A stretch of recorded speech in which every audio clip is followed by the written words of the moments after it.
After the end of the world, the burnt one woke from a deep slumber, broken, deaf, and blinded.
spark had once again been lit.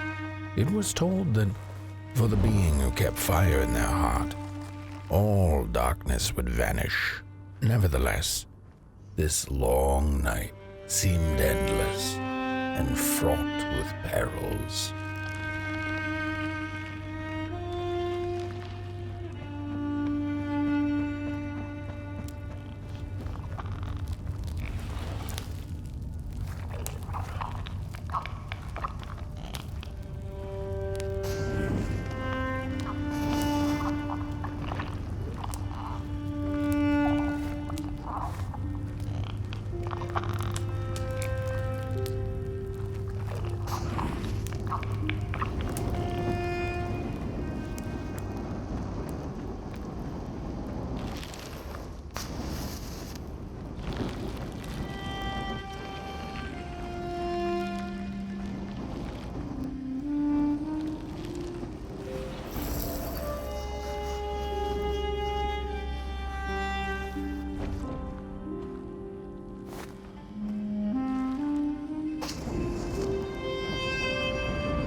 That thing was meant to remain dead. I'm never gonna come out again, no sir. In here it's just me. Alone, some ragdoll with his mask. Alone in that peace. They burn it all away, and for what? Shine a little light on things? I can see just fine in the dark. In the dark, I can see everything clear as day. What were they thinking?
Focus on the eye and close your eyes to make things clear.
In the midst of darkness, lo and behold, a friendship kindled. The fire that spread with it seemed so small against the vast night sky, small and flickering, but defiant.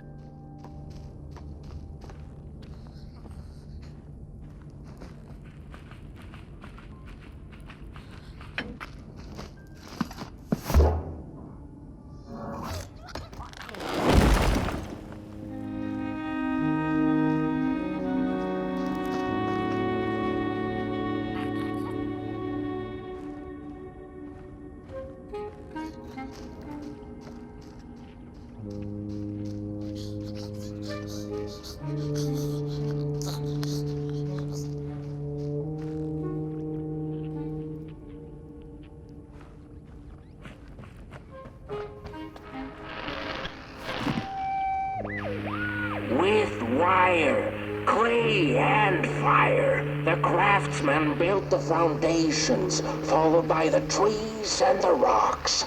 And after them came little houses for us tiny ones to cower in. For existence was so big, so vast, that without a roof above one's head, one could have fallen straight into the skies. And yet, with all that stuff, they didn't know what to do with us. So I reckon that's why they built the Midnight Walk. For us to wander, for lack of reason.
The crawlers eat fire, it's true, they do, but most of all they feed on you. Don't you know? Howdy do. Didn't you hear? They eat you too. Fire, fire, aye, it's true.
And so it was that the burnt one and a small flame took a wander down the midnight walk.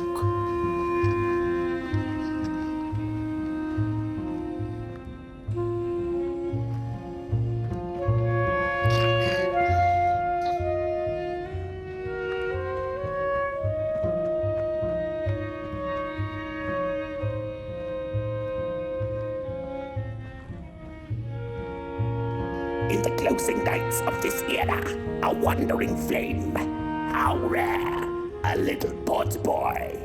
This is already the end. Your pot boy, the last ember of the work table that was. You are destined to carry this torch to Moon Mountain.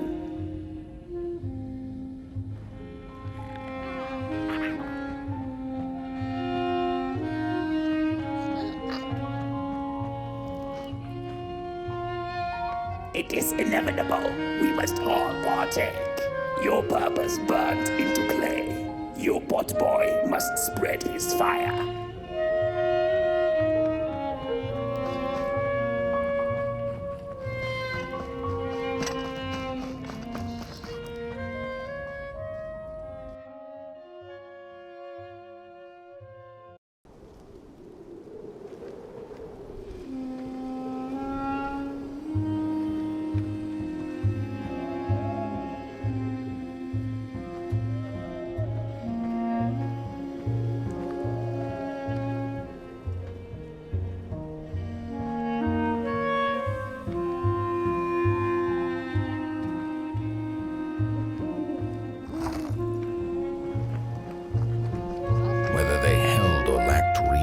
It didn't matter.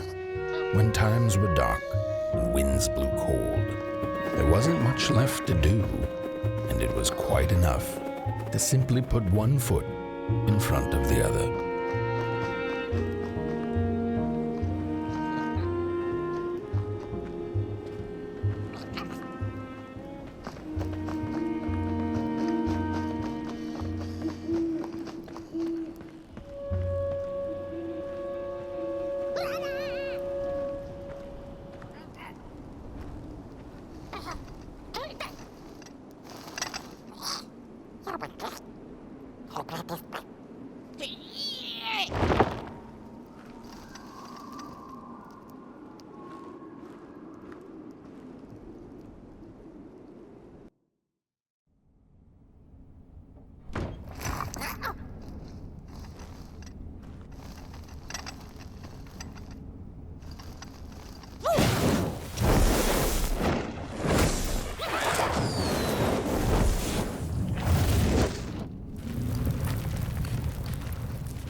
She came back one day from a long while of rock-picking under the gnarly trees.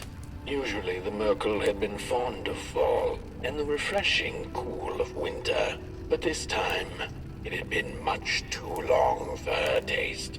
Even the sun seemed tired, and she had all the rocks she needed, so she decided to treat herself to a long nap.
Close your eyes. Listen. They sense you. They feel you. That's so beautiful.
Hey, I'd almost forgotten how it felt. And salutations, burnt one. Fancy meeting one of your kind here. You're the caretaker of this little firecracker? I reckon you must be headed for Moon Mountain. Am I right? Well then, on one hand, it's just a matter of walking down the road. But then, on the other, the Midnight Walk has a mind of its own, and a mind to teach its rider a thing or two to boot. So if you are intending to walk the walk, you better... Ah, how's he? Didn't see you there. So glad to see you back on the move. And as I told you, it ran away from its owners. It's been waiting for the right passerby ever since it ended up here. Well, Mac, don't let me keep y'all. See you down the Midnight Walk, and burnt one.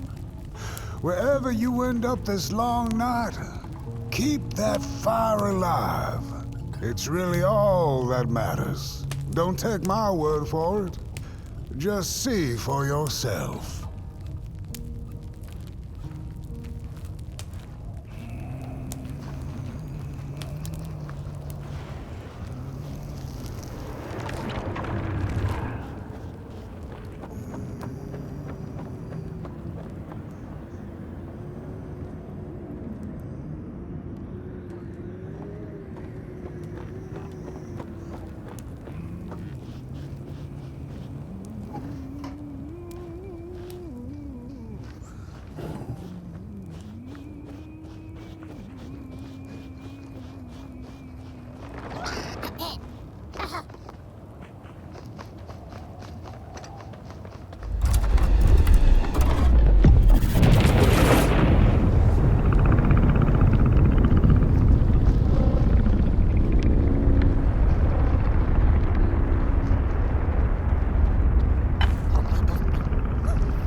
Possibilities.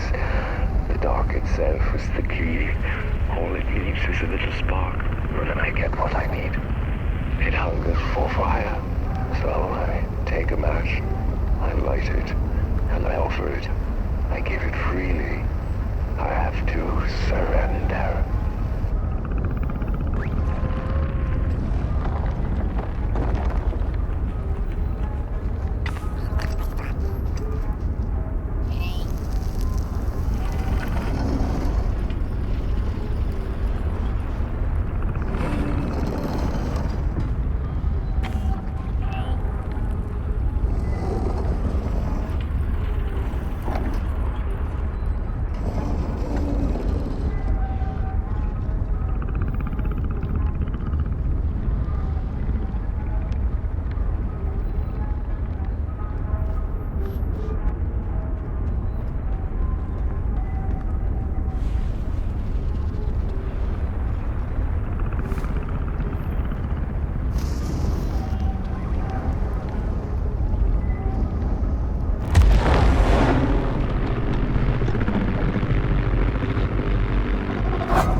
Don't venture into the swamp under the moon, they cautioned. There, wild eyes watch, and itching teeth yearn for succulent heads like ours. Gone are the bodies of old, and they can no longer shield us from the terrors.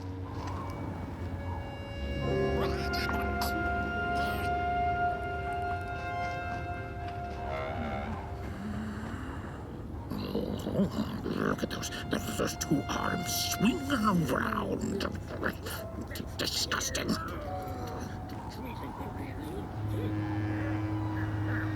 Don't touch me, you limb tree.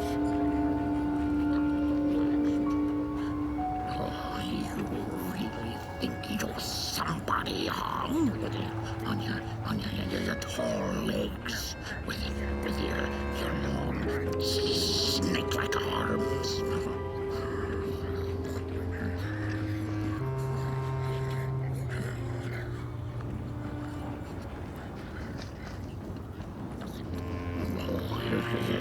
It was foretold. The return of the bodies.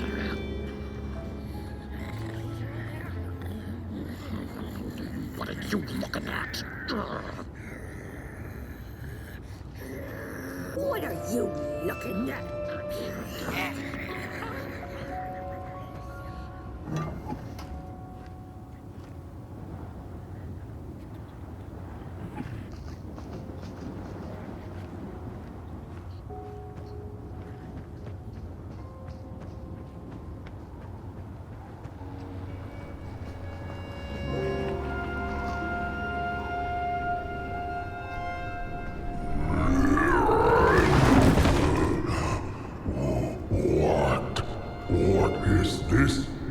Somebody approaches Nobodyville?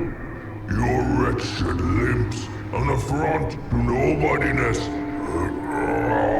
Unless your fire can prove itself useful, there will be no passage for you, limb tree.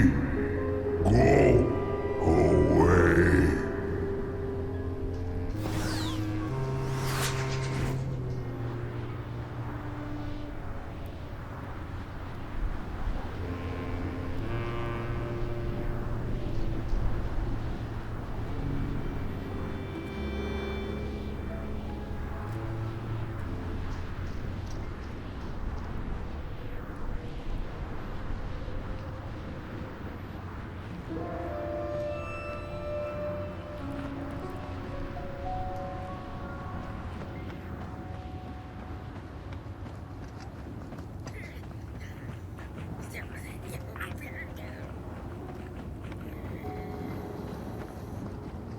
Look at this fancy stick. It's my favorite stick in the whole wide world. It's the best one in my collection. I got no, my stick. Give it back. No, my stick. My favorite stick. Oh.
Have not been lit since before the great beheading. Now fire is back. Maybe fire can help us with our Molgrim problem. The headmaster will decide. Enter, then.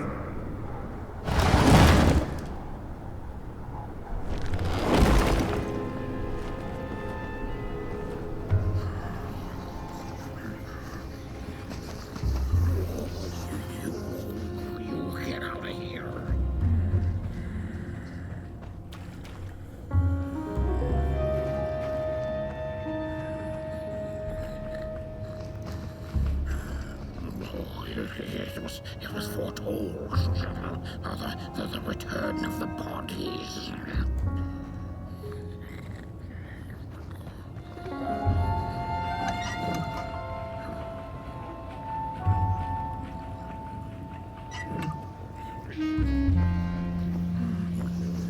We don't take kindly to somebody's walking around here with 2 feet.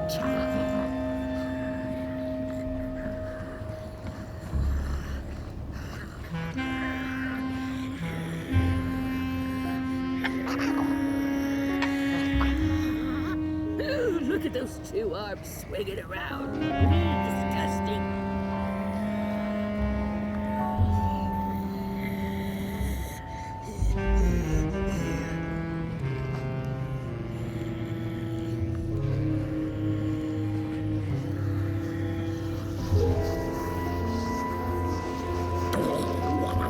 What do you think you're doing here? You can't be here. You shouldn't be. Why are you here?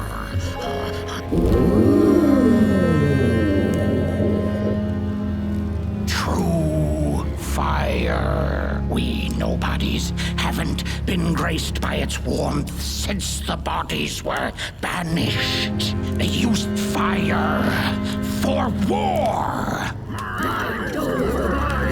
Yes. Now once more, somebody disturbs our peace and sets fire on things with its tiny fire devil. You must leave at once. Leave or face our...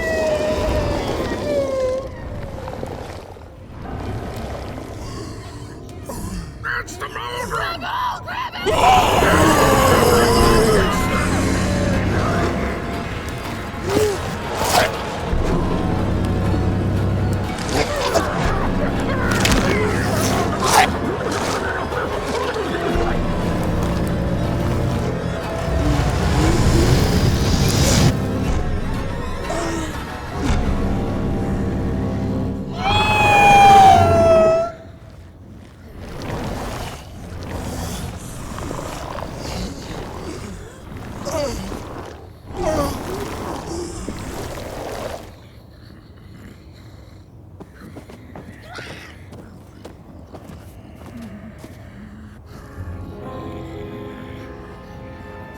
I guess I'm the headmaster now. As you've observed with your own head globes, we have a problem. It is called the Molgrim. The Molgrim? Recently, she has become bold, moving ever closer to Nobodyville. You should help us get rid of her. Yes, get rid of her. Tame her, just make it stop. And by the powers suddenly vested in me, I will, shall grant you passage through our fair Nobodyville. Here, take this. Blech.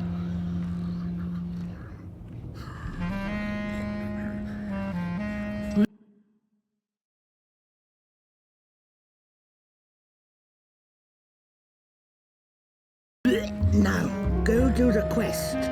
Meet the problem head on. Tame the Molgrim, and we will. I shall graciously let you pass through Nobodyville.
over body! Mind over body!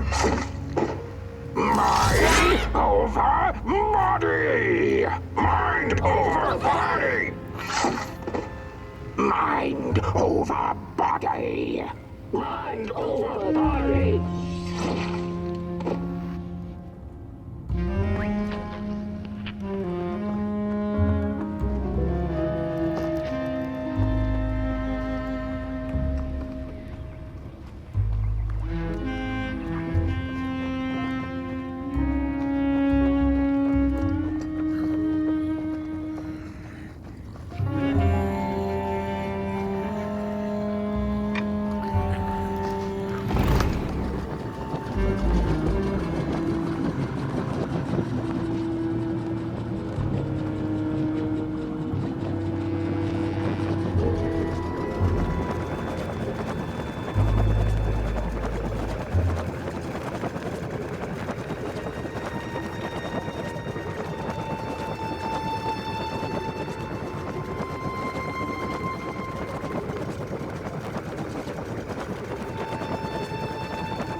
The mushrooms whisper of a new burden down. They tell us her nest lies beyond the cold, cold moon. And she came here to witness tragedies. She feeds on these tales you see, sucking their fire dry like marrow from a bone. Her eyes are on us now. Like a vulture she waits, knowing that we somebodies are about to tear each other apart.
sinkhole devours your fire. Give it up or dive in after it. An old swamp saying.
Another old swamp saying went, "When dealing with a troubled and troublesome Mulgrim, do not light a fire beneath her, but help her build one from within."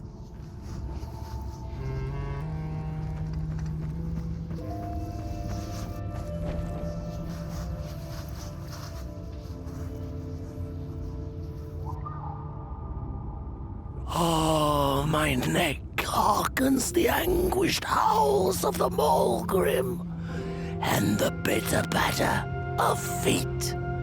A somebody and its flame, albeit a small one. 'Tis enough, perhaps. The Mulgrim's precious shards, they must be returned to her lair, to her cauldron. Only then may the cleansing fire burn.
Ready!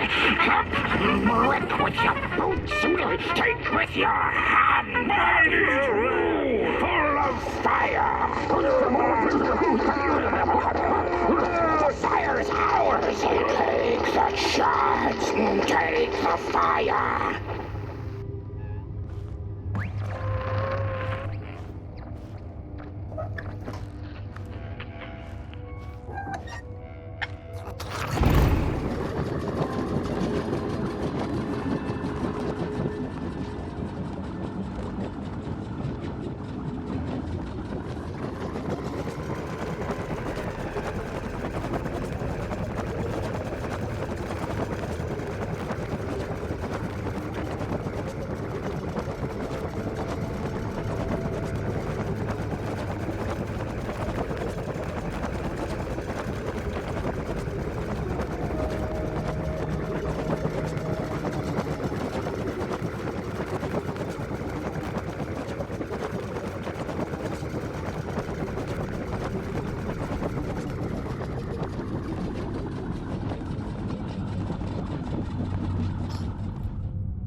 Good evening.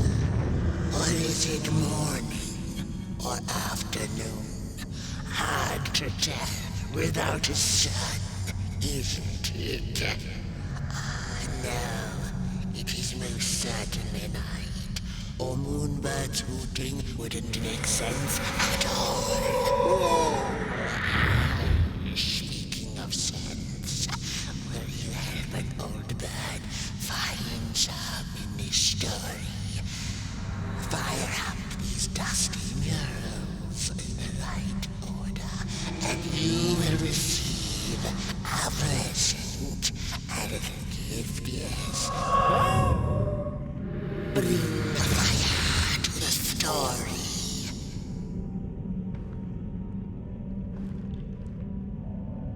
And as the heads roll, the time of the Mulgrim begins anew.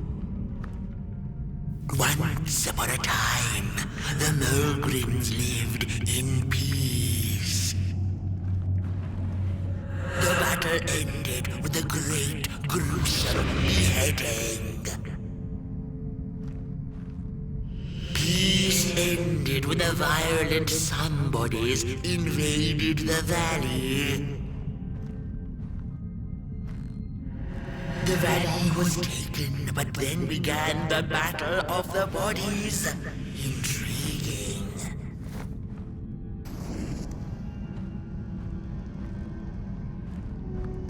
Once upon a time, the Mulgrims lived in peace. The valley was taken, but then began the Battle of the Bodies. Peace ended when the violent somebodies invaded the valley. The battle ended with a great, gruesome beheading. And as the heads roll, the time of the Mulgrim begins anew. Once upon the battle ended, peace ended. I'm growing impatient and hungry. Try a different order. Once upon a time, the Mulgrim peace ended. The valley was taken, but then began the Battle of the Bodies. Intrigue. The battle ended with a great, gruesome beheading. For time immemorial, the Mulgrims had lived in the valley in peace, sharing good eatings and howlings around their fire, which they had inherited from the skies.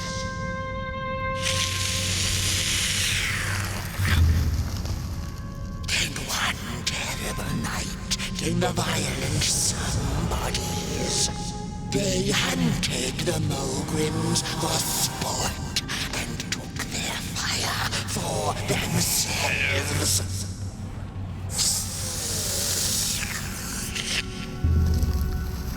But the somebodies knew not what they were dealing with, for as soon as they held the fire in their grubby hands, they began to fight one another with it.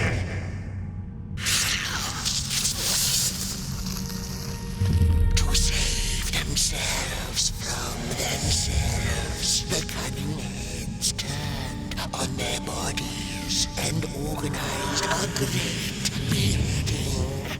And so it was that somebodies became nobodies, and the bodies were exiled. A time of peace would ensue, or so the headlings thought.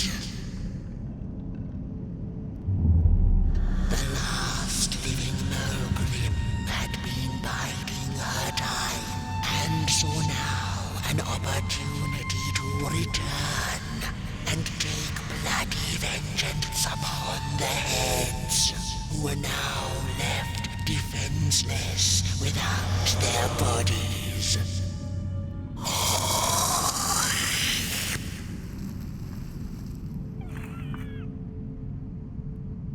The time of the Mulgrim begins anew.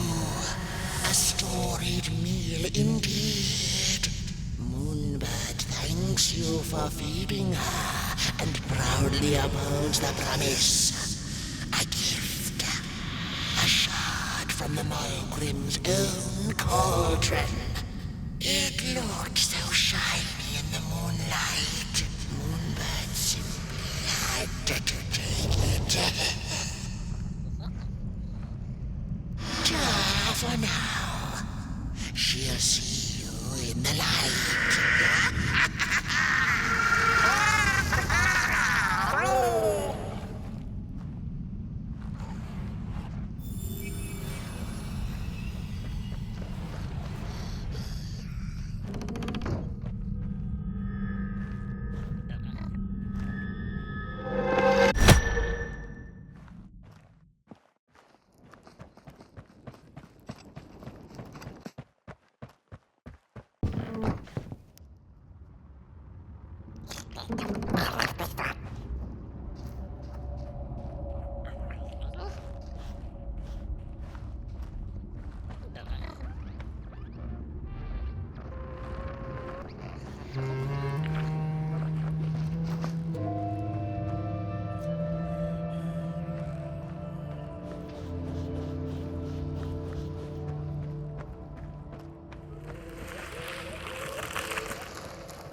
invade and fight him. We ragdolls observe, we record, and we mimic.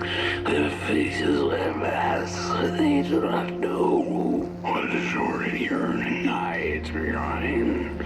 The sands will tell. We put on a mask, we perform, and we put on a show.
Don't eat me!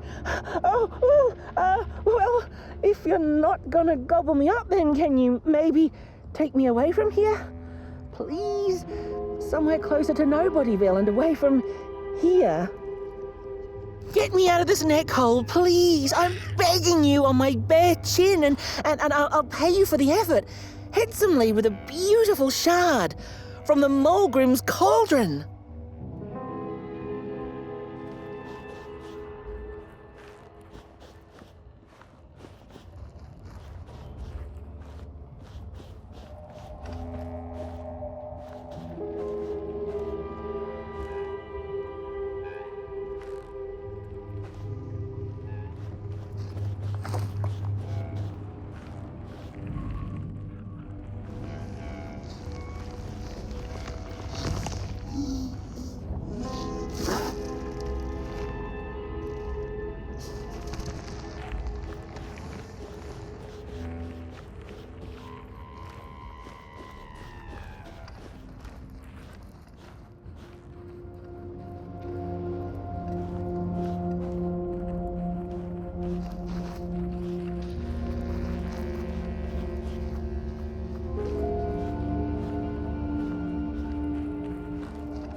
She's here!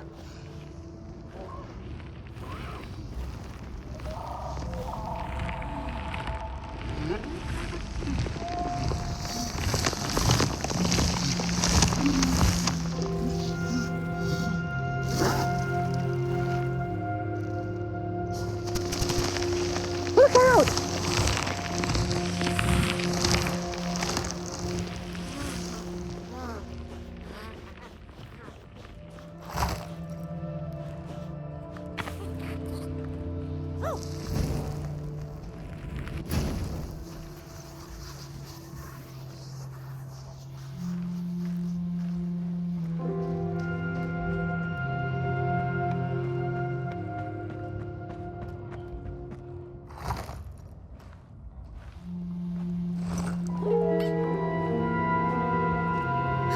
Thanks for saving my neck.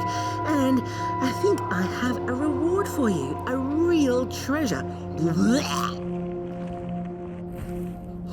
There you go. One of the 3 missing shards from the Mulgrim's cauldron. Yeah, I stole it. Oh, I thought I could maybe buy me some kind of ticket away from, well, everything. Start anew, you know? A good head on a pair of healthy, strong shoulders. Eyes on the horizon. Gosh, the horizon. Do you know I haven't seen it once since I lost my body? I really do miss my body. It's a real shame when you think about it, you know? The things that we do to ourselves, to one another. What we did to her, kind. All in the name of some sort of control. Doesn't make sense. Anyway, I guess I'm sad. Sad and sorry.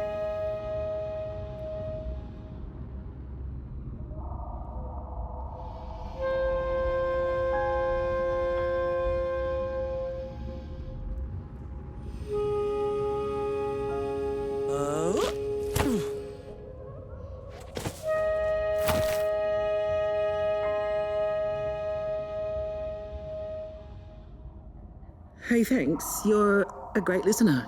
You know that? Just take care of that shard now. And maybe put it back where it belongs and... yeah. Goodbye.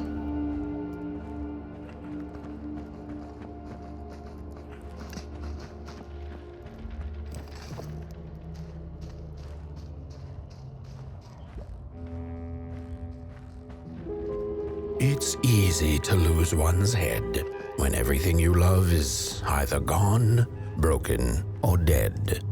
Yet another forgotten swamp saying.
She'd never been much for company until she had met the other one. He had shimmering scales, an appetite for life, and carried a faint scent of rotting leaves she found irresistible. Oh, how they used to laugh at the distant stars, bitterly, together.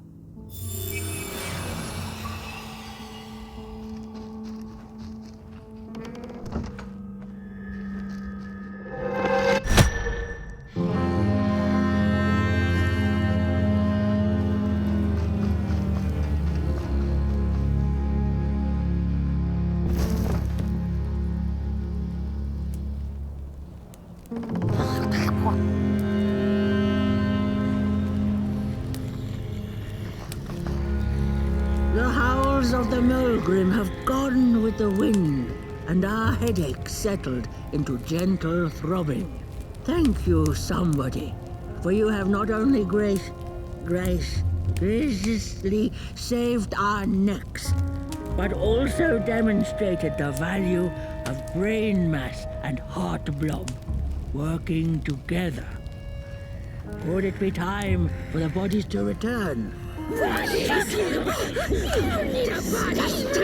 We must convene on this matter, and you and your wandering flame must now leave through our gates and keep on walking the midnight walk to Moon Mountain. Moon Mountain! Here you go, somebody. This key will open the town gates. Blech. The mountain once again beckons, and the call is answered. Fare thee well, and take good care of your flame. The dark itself is hungry.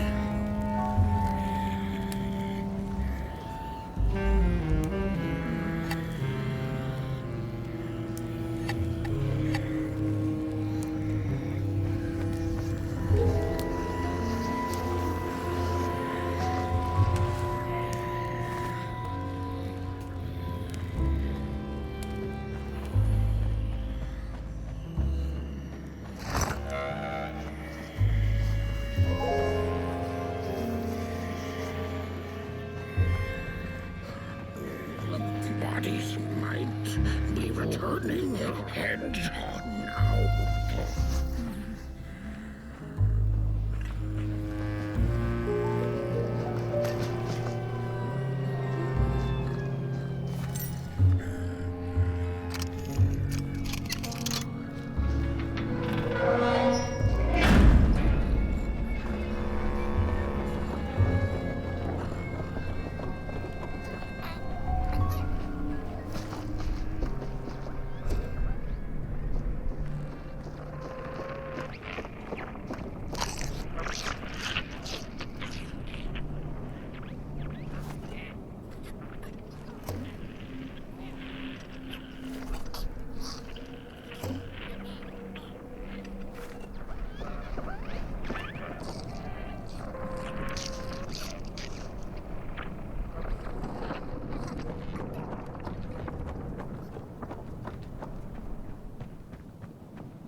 Oh, back from a little swamp detour, huh? Hope the heads didn't give you too much trouble. At least your head looks attached to its shoulders and your friend's is, well, burning. So do not despair. Should you once again lose your way along the midnight walk, you're probably meant to.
We Malgrims have a special relationship with fire. We do not cook over it. We do not shed tales around it. We care not for its warmth. Ours is a different connection entirely. Fire is our window to truth and into the world beyond clay, to which we must return. We are noble beings, bringers of bugs, slime, and mushrooms to help decompose the old and to bring about the new. We are the caretakers of this world, and woe be to those who seek to end us, for they seek to end themselves.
Dreadful was the day when the sun vanished. The waters dried up, birds went quiet, and the dark itself seeped unchecked into the work table as the cold, chewed paper moon rose over the mountain. The night that followed would be long as the midnight walk.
The Merkel dreamt many dreams of the mysterious moon and the critters living within its craters, and of the ocean and its deep secrets known only to the sea creatures and the corals, and of the twinkling stars that had so much to tell, but they were too far away to be heard.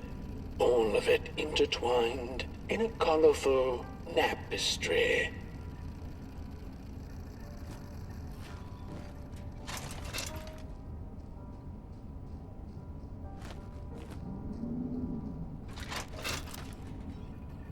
And so she woke with a yawn, so big it could have devoured the sun.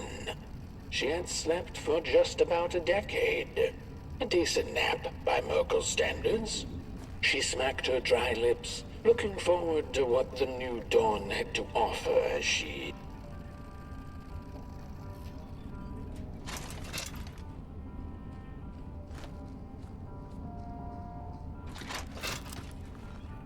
Where was the sun?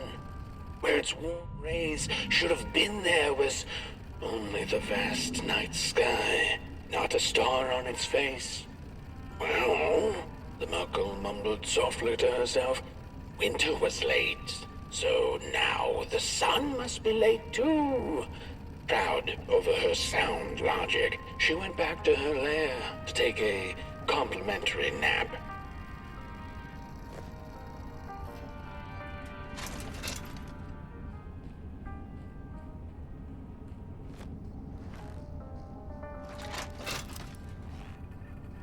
The Merkel had taken a nap that had lasted 2 decades. Now that counts as oversleeping even by Merkel standards. She had awoken anxiously this time, feeling misplaced and confused. The confusion grew further into panic when she was greeted not by the sun's life-giving caress, but once again by the silently mocking night sky.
There once was a freezing cat who was looking for shelter when she came across a dark cave. "Step into my abode," offered the dark. "It will warm you if you surrender your wants."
The story goes of a nameless maker who pulled creative spark from the dark itself without giving it fire. With his dark source, he managed to create swaths of land in no time. The dark itself waited for a gift of fire, but the maker just kept on taking. Too busy building his crooked fences and watchtowers, kept his fire locked away in his chest. One day, he decided to create the first people to inhabit and appreciate his creation. It was then that the dark corrupted the maker's clay, guided his greedy hands into creating not people, but the first of the fire-eating crawlers. And they crawled into this world absolutely starving.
The dark's eyes were much too big and watchful for the cat's liking. She went on to find warmth somewhere else.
saw it. Rooftops piercing the sky. Approaching the town, she was greeted by a crone. Come, kitty, kitty, you must be tired. Sit in my lap. Share your soft fur, and I shall warm you for a spell.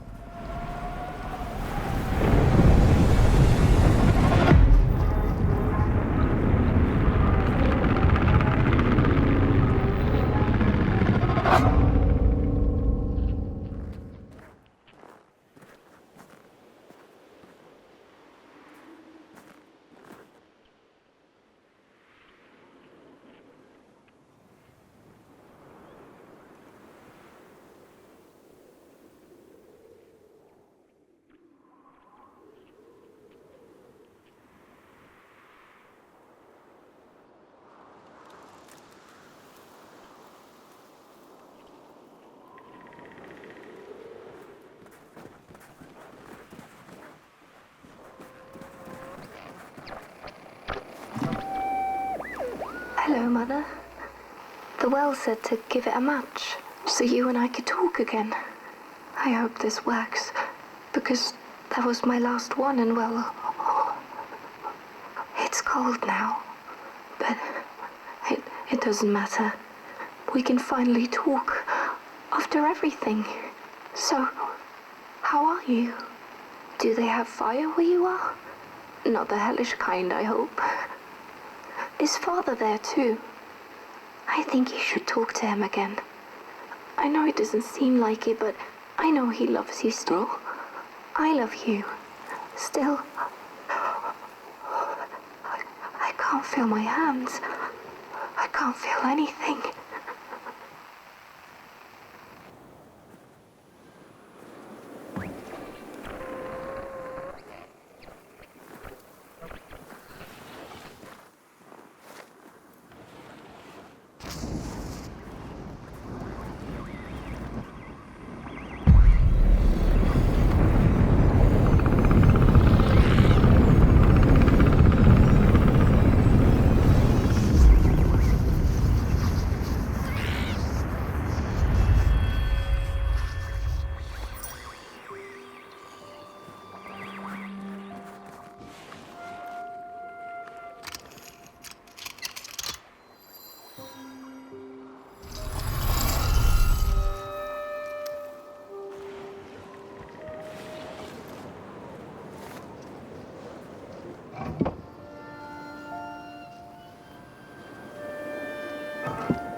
Welcome to Cool Haven, newcomer. Good to see a flame in these parts again. I'll be your guide tonight. This furnace here used to run on coal and fire, don't you know? But a thief stole all our matches, wasted them in greed, you see. Now the ghost has come to smite the wicked and punish the thief who killed us. Well, I guess that's it. That's a tour on the house. There's a bone right there in the snow. That ain't no place for a bone. There are many bones out there, you know.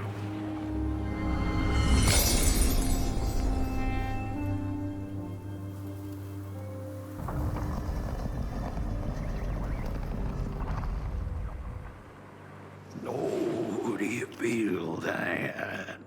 Something's changing. That furnace was the soul of the city. We used to worship it, us coal miners did. Fed it trees and fire like it was a hungry, angry god. This broken body's going nowhere, but yours is. Walk the streets, listen. Just don't believe everything the half-dead say.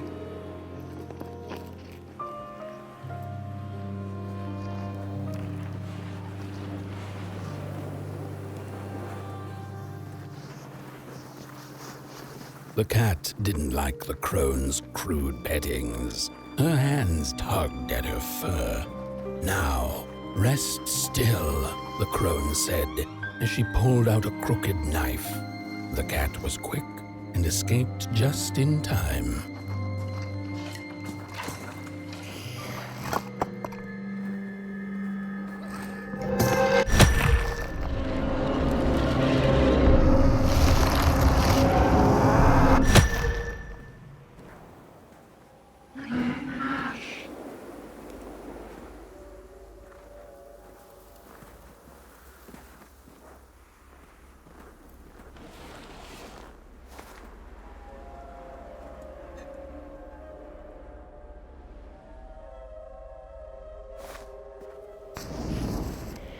Listen for the bone.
seen a ghost.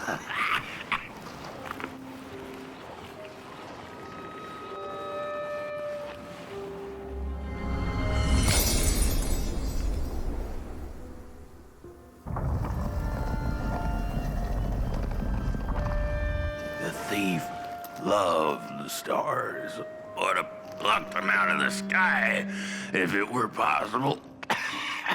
But the dark itself stole her stars, turning the thief's sky as black as a cup of joe.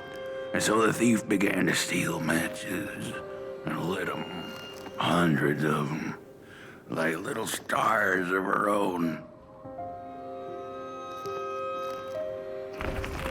The crooked path to the house on the hill lies. Wherever she sought warmth, it had a price. The miners needed the cat to get rid of the rats, and the vicar wanted her protection from bad luck. Bony hands reached out from all around her, trying to grab her. How could this happen? Whoever did this? Oh, the flame warms the righteous, but the wicked who love destruction, the flame burns with a passion. How we warm the furnace? Feed the thief to the furnace! Feed the thief to the furnace! Coalhaven is doomed! On the wicked the flame shall rain fiery coals and burning sulfur. A scorching wind shall be their lot. Come forth, thief, and confess your hideous crime! The burnt matches lead to the house. And then for what they did.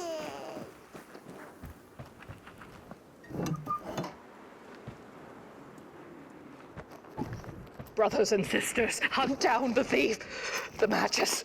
Follow the burnt matches. The trail of burnt matches. It leads to the house on the hill. It's them. Burn them. Like they burnt our hope.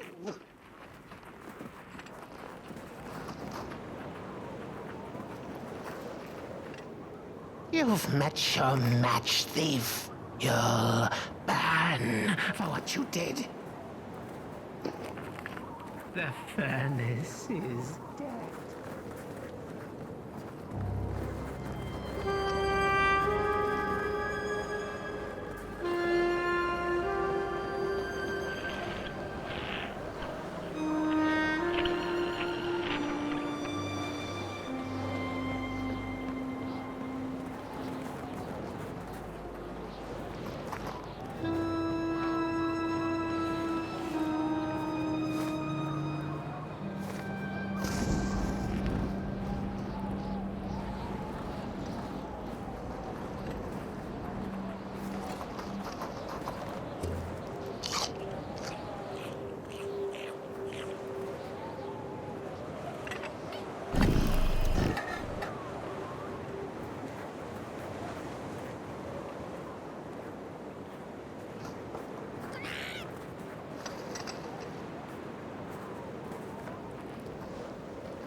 It burns! It burns! What's... Oh, this isn't my body. The fire, did we snuff it out? Where's... Did I save them? The house. It's ruined. Well, it wasn't supposed to go down that way. They locked the door, threw the key into the woods. Huh. There was so much anger, and now there's nothing. This body is so uncomfortable.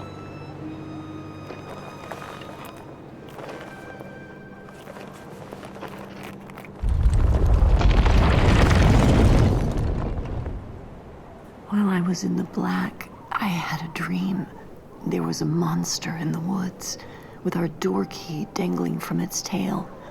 I ran, tried to chase it, grab the key, and when I did, the creature turned around, and its face, it was the face of this whole town.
That's it. That's the key. Unlock the door. Please. I want to see my home again.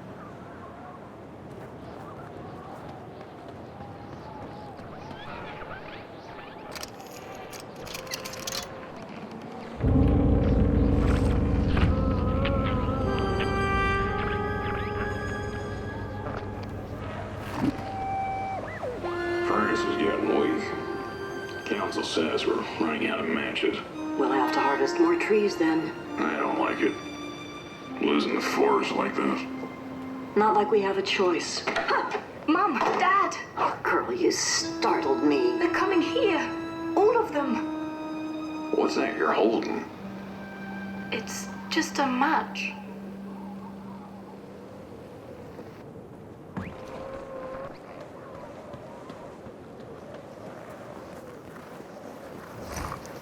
The cat felt as if the walls around her were growing taller, the alleyways narrowing. Turning a corner, she bumped into a girl sitting in the snow. In her bony little hands, a lit match. "What do you think of my star?" the girl asked. "Isn't it pretty?"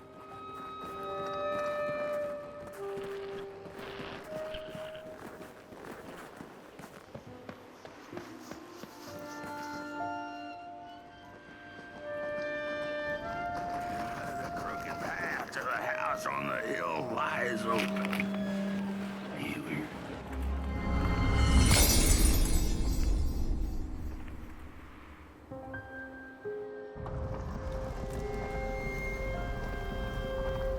With no matches left, we couldn't light the furnace.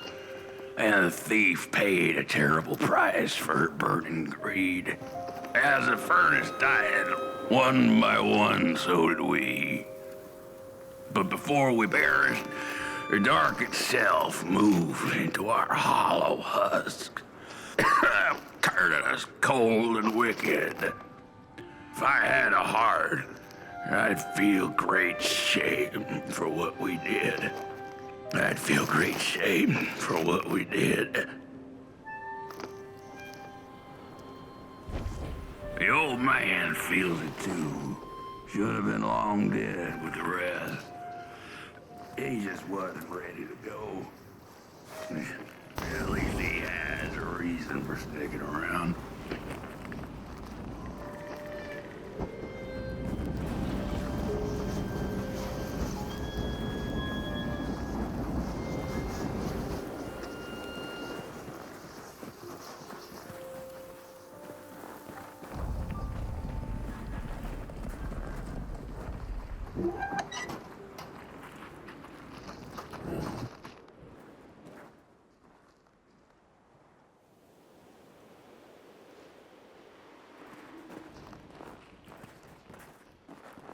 We killed the thief. The old man is the one left. No rest for us after what we did. He's the shame of us all.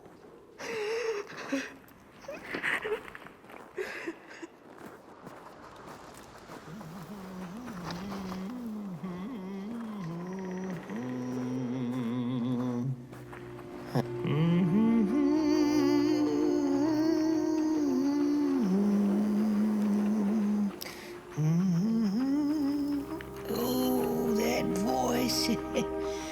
What I wouldn't give to hear her sing again. Those sweet, sweet tunes like fallen leaves of the trees that were. Such a waste. Such a shame. I wish I could hear her sing again. Just once. Just once. Oh, I know she stole from us. I know what she did to our town. She could sing. This town's not much without fire, no. But it's even less without song. If I could just hear that lullaby one last time, I know I'd be able to move on.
Oh, burnt one. Little flame, you found it. Does it still keep our song? Fire will tell.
Little soul, you charming little wanderer, my life's companion and body's guest.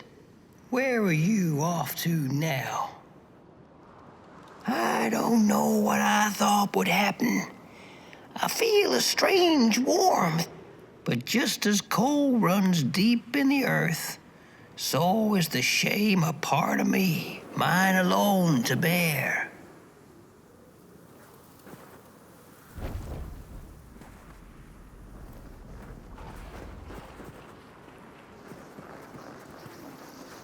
The girl offered her burning match, her last star, but the cat could tell she needed it all for herself. Grateful for her unconditional kindness, the cat left her to her ghosts. I'm just some dick.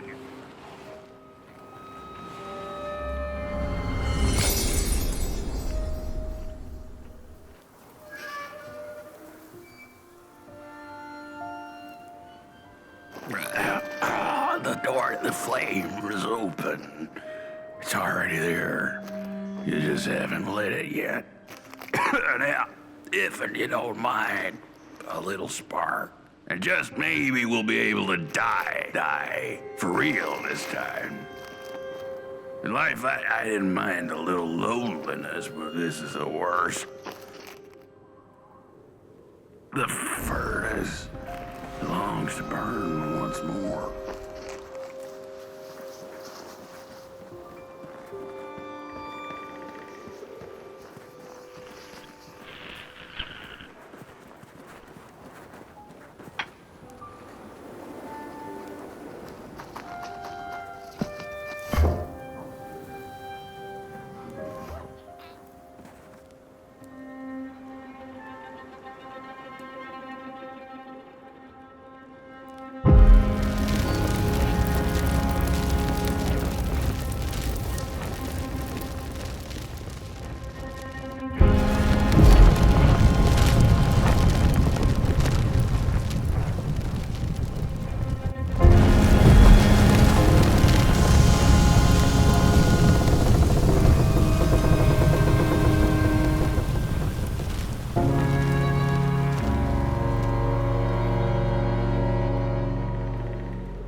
Blanket. Take it. It's so heavy.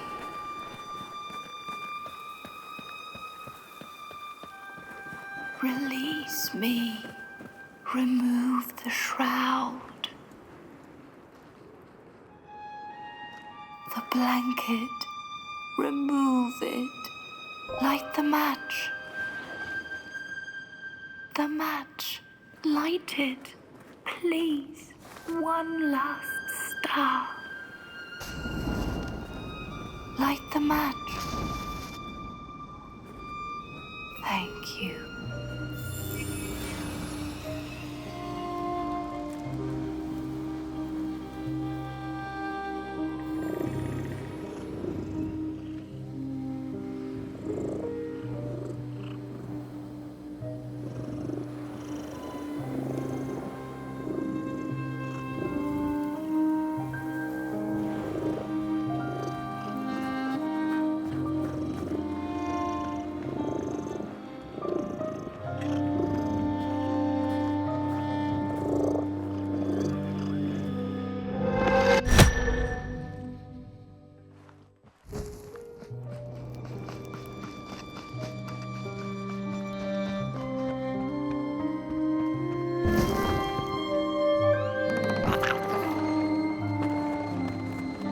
The cat finally settled in front of a giant burning furnace. In its bright flames, she could glimpse a dark future.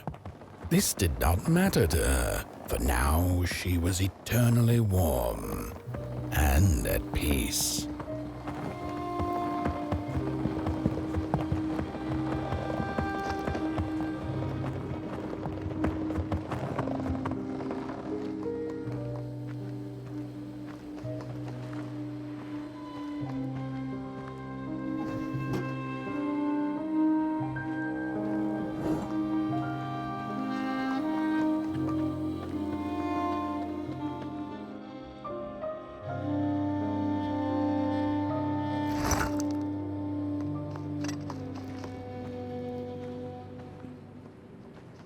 The flame burns still, and the fire has spread along the walk. The cold takes its toll, and Potboy's flame flickers. But it is still enough for the climb to Moon Mountain, to light the final fire. The road always leads to Moon Mountain.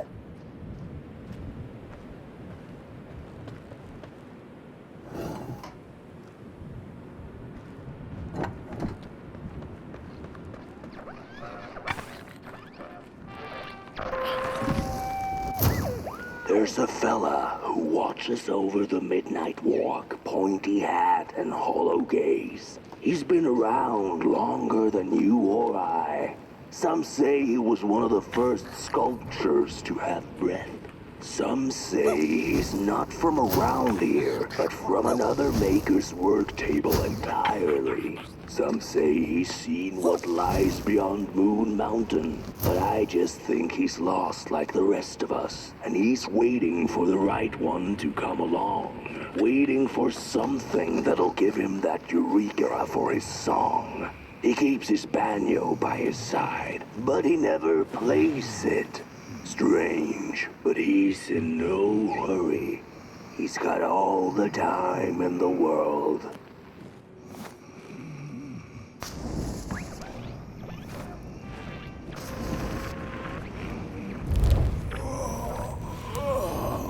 Hey, my. The bird one and its flame approaches. The road's been long, hasn't it? And it just keeps on going, don't it? Why don't you rest here for a spell? Change is in the air. Warm winds coming in from Coalhaven. I trust you're not pushing that little flame of yours too hard. He is mighty, no question about it. But between you and me, he still has a ways to go until Moon Mountain. Ah, heck, it ain't my place to tell you how to tend your flame. I'm sure you'll be fine. You'll be just fine.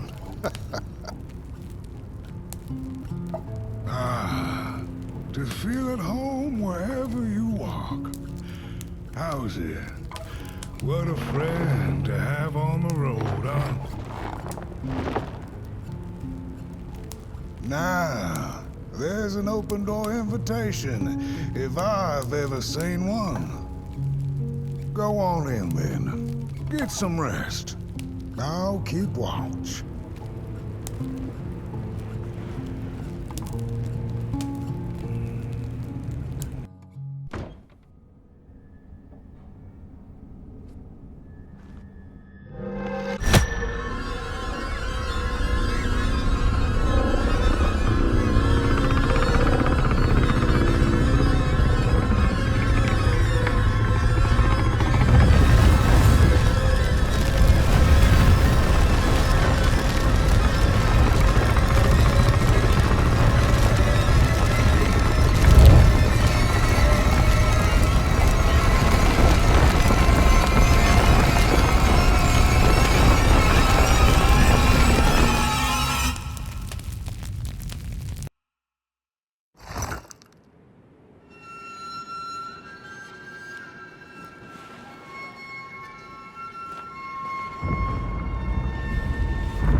a boatsman went out into a foggy lake to find peace. Then, out of nowhere, came another boat that bumped into his. He cursed whoever was on the other boat, but when the fog cleared, he discovered that it was, in fact, empty.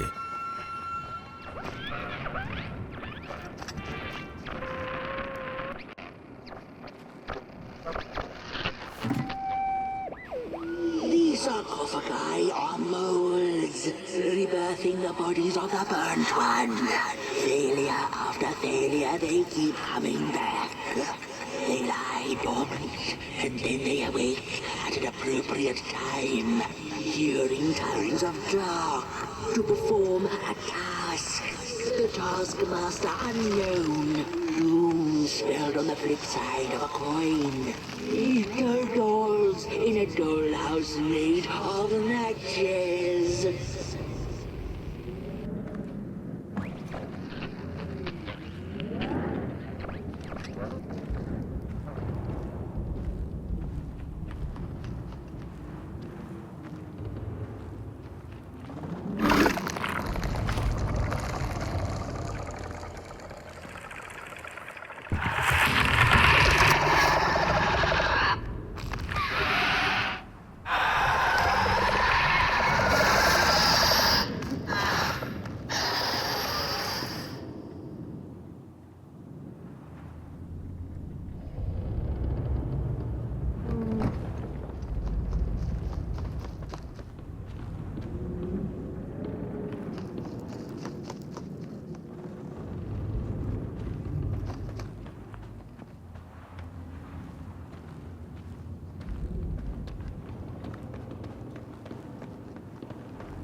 A story without a little adversity.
the clay.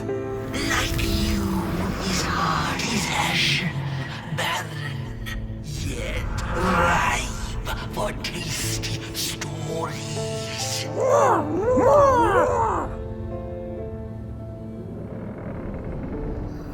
By now, you must have learned there can be no tale without spark. No spark, no path.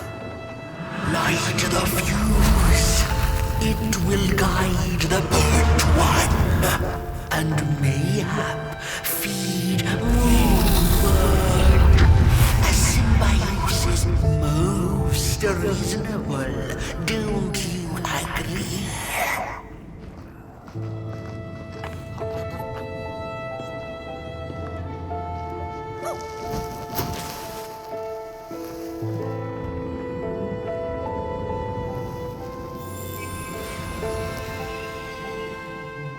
Nothing without feathers can leave this place.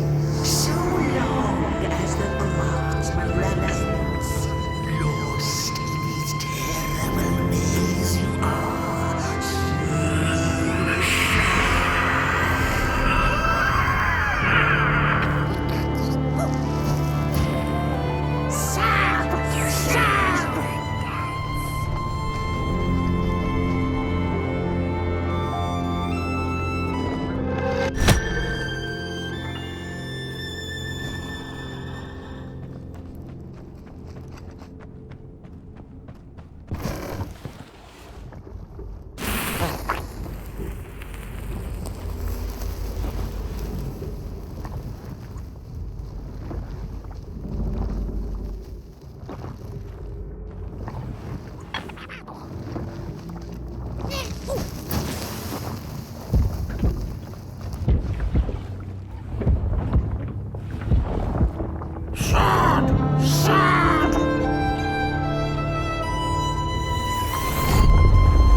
on the menu, Close.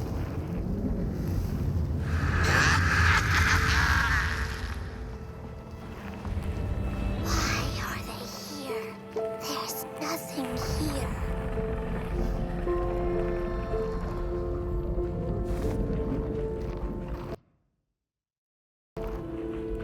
We weren't made to live.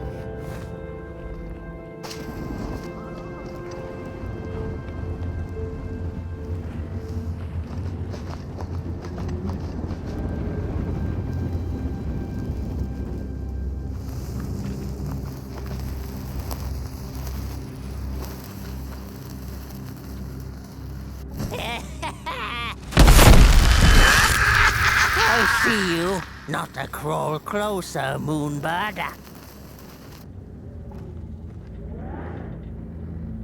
Birds of the dark everywhere.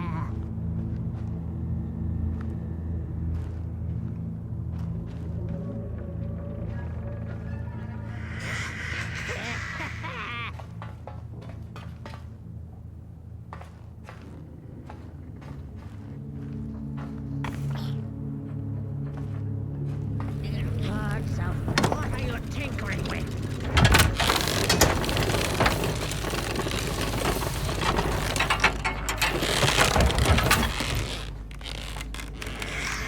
Liar, liar, eyes on fire.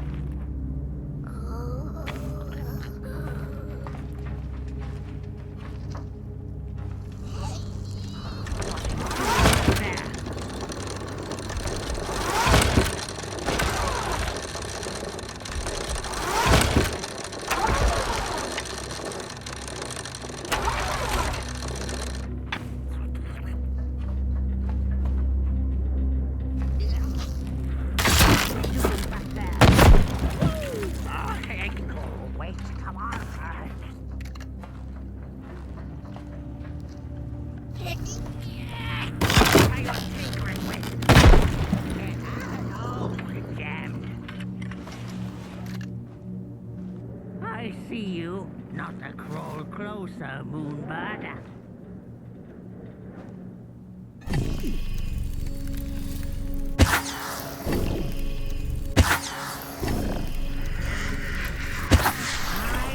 Ever watchful, they want our stories.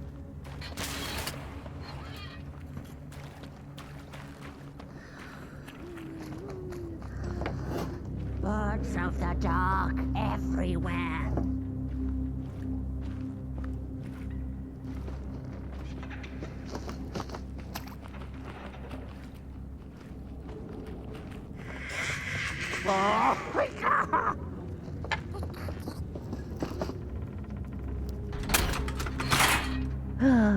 The pictures. They are moving again. Forbidden. It is forbidden. It is forbidden. Hush, no talking in the theater, fools.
Stories. How I cherish them. Real as clay, as palpable as the midnight air. All we have left once the dark has taken the last campfire from us. The projectors tell a story of failure. The craftsman projects it onto his creations. He keeps building, building without love for his craft. He needs to see it.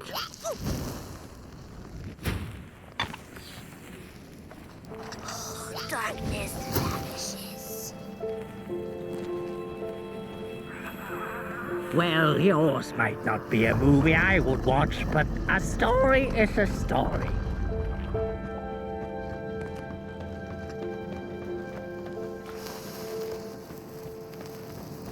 The potter, stuck in the sinking clay in which he had dug so greedily, spoke his final verse.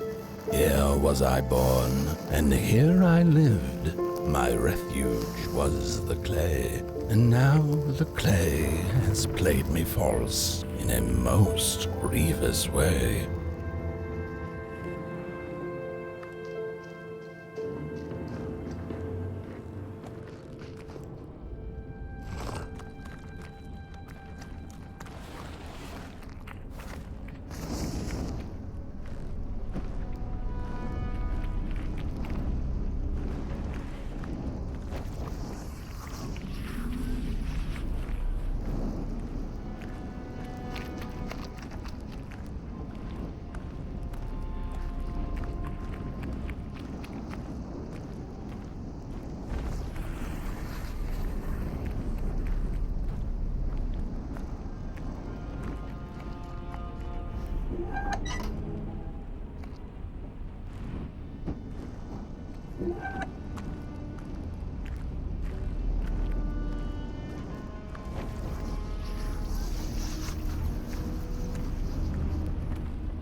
blind explorers discovered a sleeping beast. Each of them touched it and described it to one another. "Its skin is coarse," said one. "No, its ears are big," exclaimed another. "The teeth are its most prominent feature," declared the third. Who was right or wrong mattered little, as the beast awoke and ate them all. You are like us. Rejected. Did he make you?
reflections of the daughter. None of them will ever dance, ever feel the warmth of their maker's heart. They can never be enough.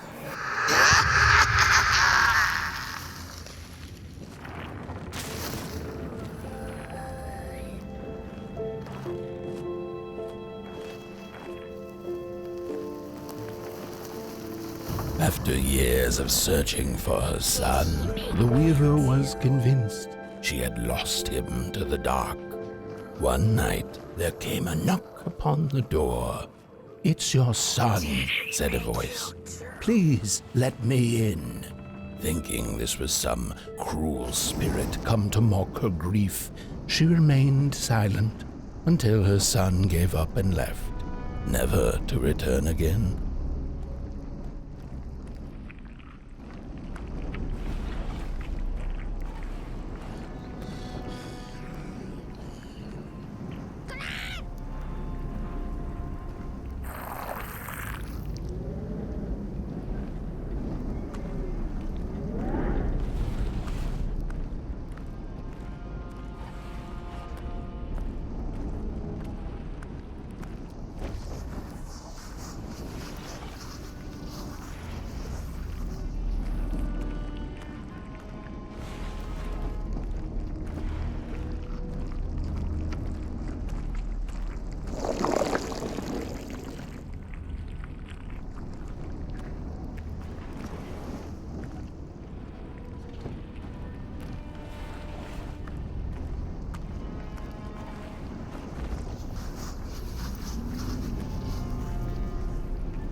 Most of my life, I've been afraid of the dark.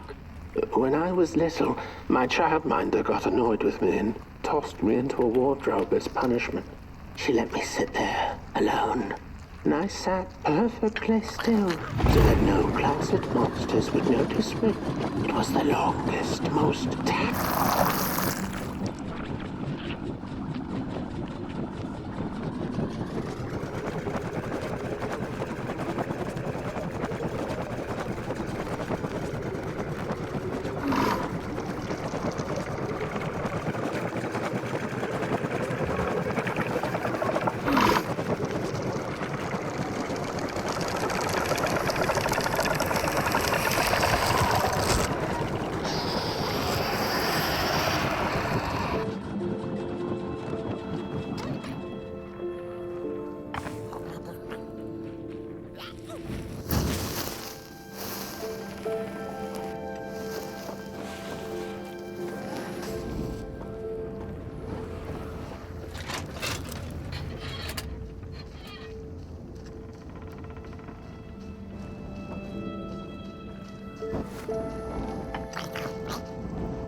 Isn't that just the way? The father hoped the daughter would fill his heart with fire, failing to see that she needed a fire of her own.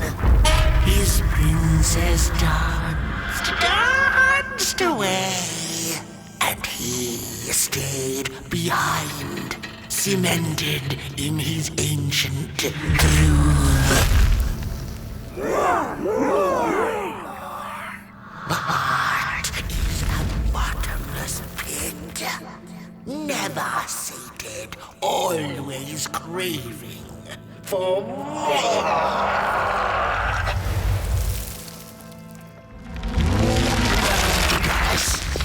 Enough. Keep on walking the midnight walk then. Don't run all the way to your infernal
was one star out that night, and it glowed a cold red. Who took the sun away? The Merkel asked it. But it was too distant, so she could not even reply if it had one. The Merkel had never felt so empty and alone. Lost in quiet despair, she managed to open up to the winds and followed their gentle push south down the midnight walk and to the Darklands.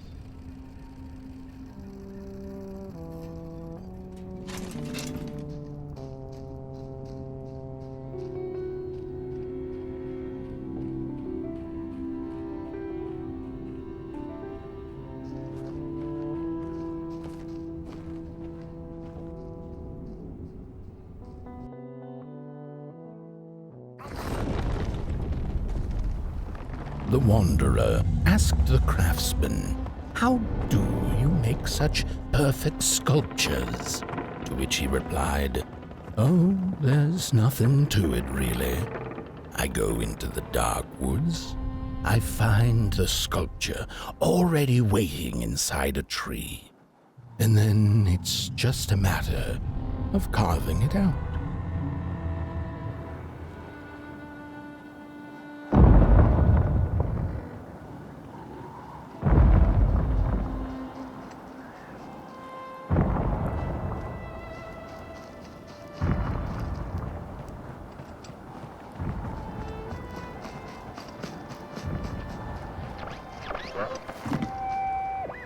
When I was a child, I exchanged letters with a monster in the woods. We were best pals, and we shared all our secrets with each other. One day, my sister told me that the monster wasn't real, that she'd written me all those letters to play a joke on me. But the joke's on her, because I knew the truth about the monster in the woods, and we exchange letters to this day.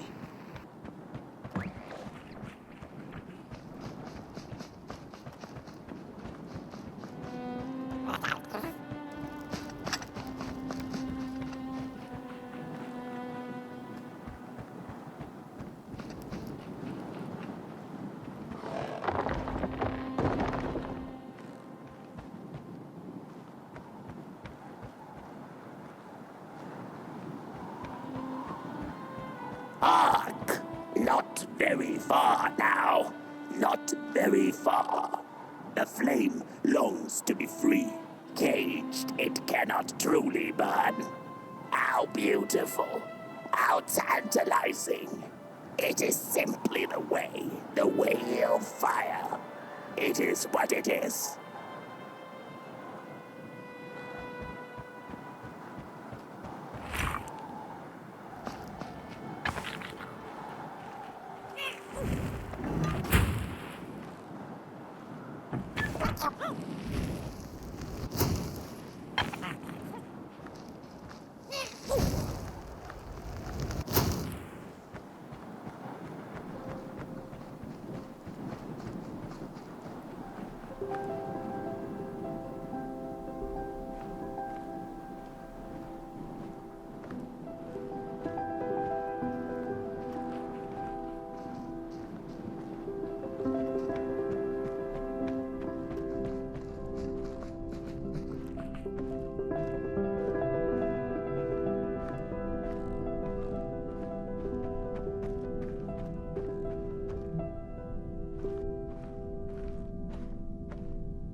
When the nameless maker lost his creation to the dark, he went back to the great drawing board.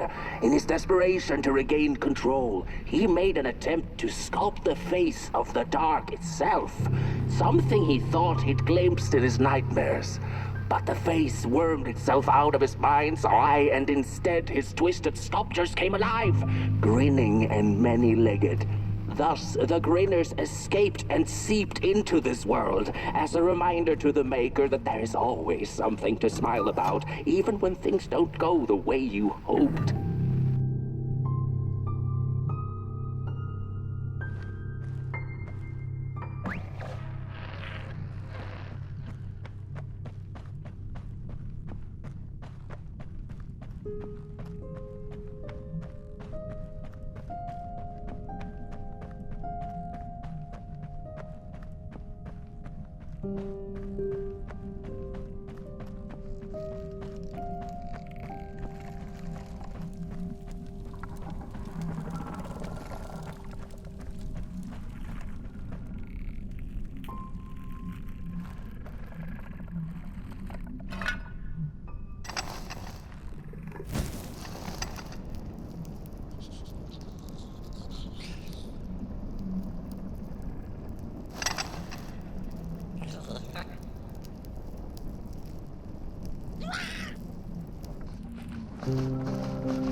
Whoa there! You look like you're about to move a mountain. That's what I get for trying to get in the way of a flame and its destination. Let him walk his walk. Ain't nothing gonna stop him now, looks like. Fare thee well now, Burnt One. You're going to Moon Mountain, and that walk is for you alone. You have a tough decision ahead of you to make, just like the ones who came before. But they're all long gone. In the end, all there's left to follow is your own heart.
When I was a child, I exchanged letters with a monster in the woods. We were best pals, and we shared all our secrets with each other. One day, my sister told me that the monster wasn't real, that she'd written me all those letters to play a joke on me. But the joke's on her, because I knew the truth about the monster in the woods, and we exchange letters to this day. Oi, you the caretaker of this little fireball?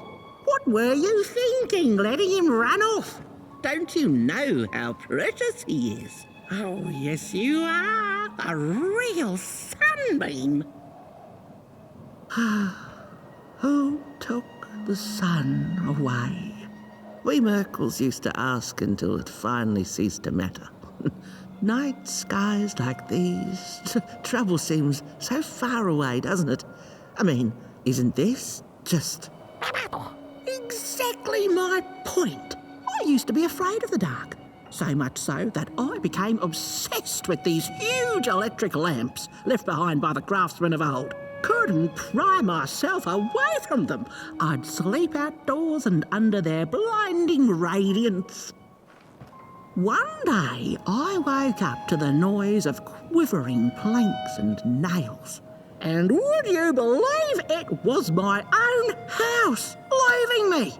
It had gotten so restless it grew a pair of legs, took a name and went on a hike. Housey was its name, bless its soul. Houses have no imagination. But I bet it had a grander adventure than I could ever imagine.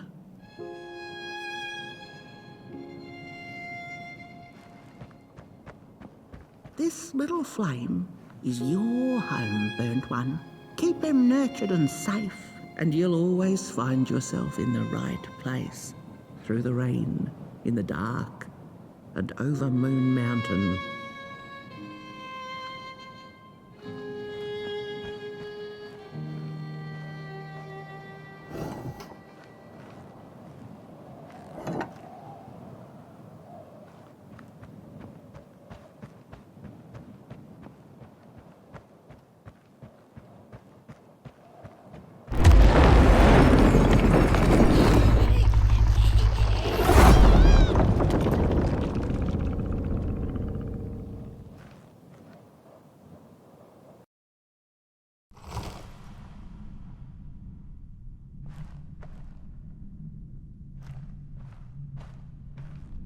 What is the dark?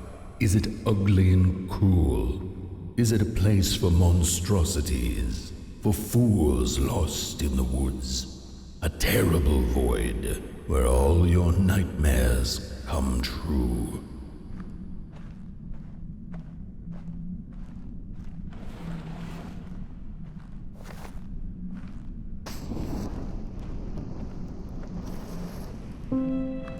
The dark could be a friend, perhaps a space where we might find each other, all of us equal under its cloak.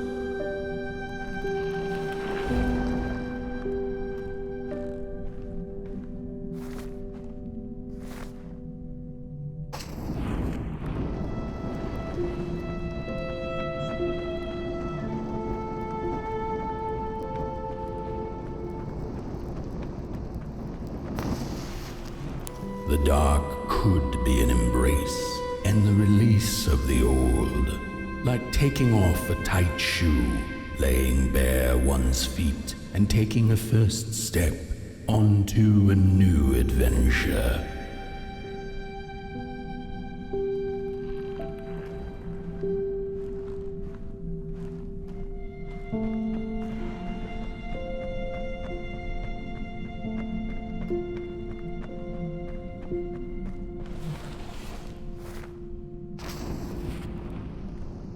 The dark could be a moment of clarity and calm, a break through icy clouds and the shameful stories we tell ourselves that fetter us to the clay and mud.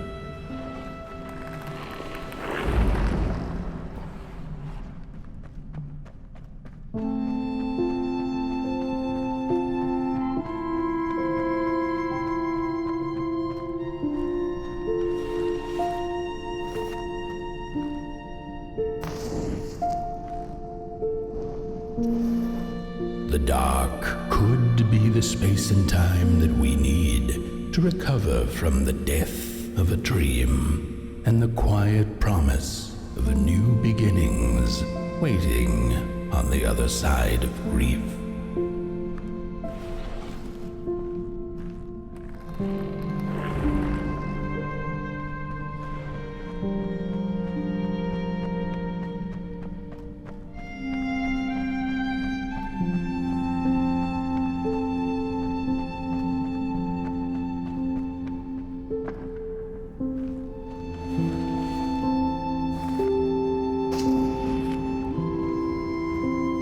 In the end, the dark remains a mystery, its secrets locked away behind the stars.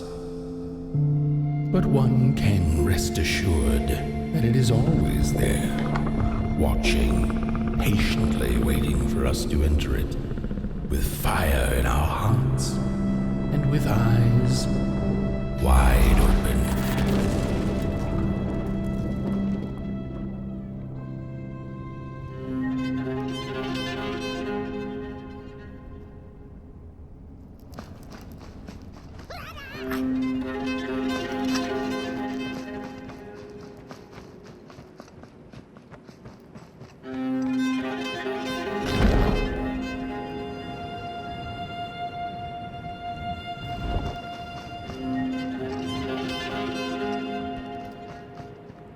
You've arrived.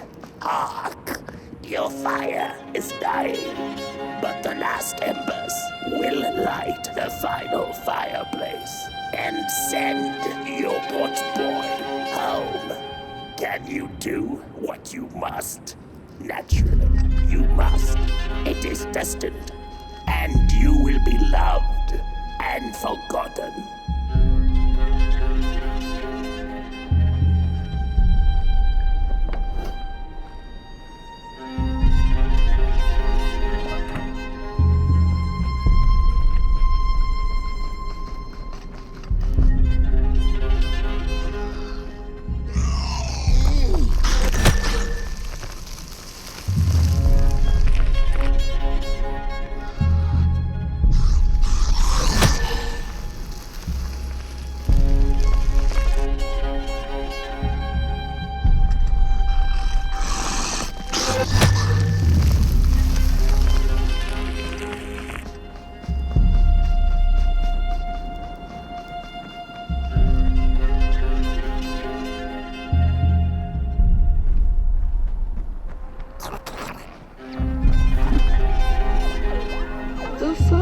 Two-legged beings did prosper under the first sun, but it didn't matter how much they bathed in its light. They craved more. They sought to cage the sun, harness its power, and make it theirs. But the makers in their foresight had put the sun far, far away. So far that no creature could reach it. That's why, in their desperation, the two-legged ones began to collect matches, lighting them like minuscule suns of their own. But there are only so many matches in this world, and one day they'll run out, and they shall once again look to the sun.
gone.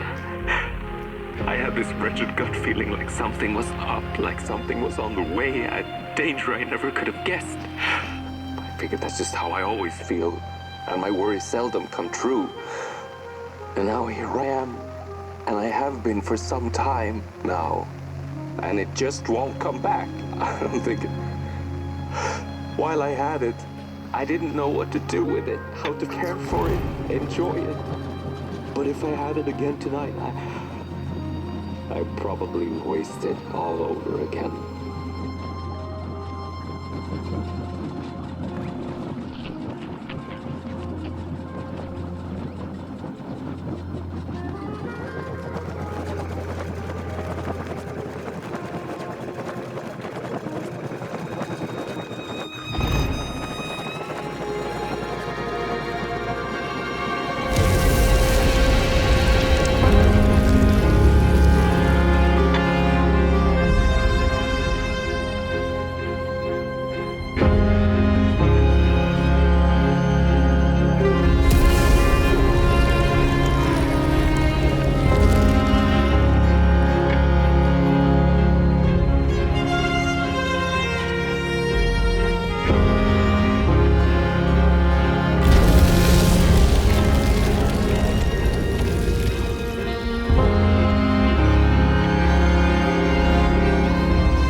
Once upon a time, some folk on the other side of this and that had the most strange and beautiful dream. I hope that tonight you caught a glimpse of it, and I wish you the levity and grace to smile in the darkest of times and on the way down your midnight walk.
Once upon a time, some folk on the other side of this and that had the most strange and beautiful dream.